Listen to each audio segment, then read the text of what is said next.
ಬಳಪ ಹಿಡಿದ ಭಗವಂತ ಇರುತ್ತಾನೆ ನಮ ಸುತ್ತ ಅವತಾರ ನಾನಾ ರೂಪವೋ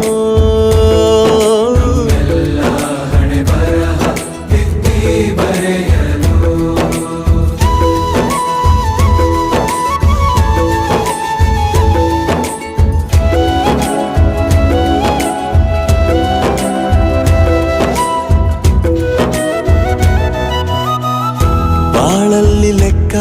ಎಷ್ಟು ಮುಖ್ಯ ಎಂಬುದ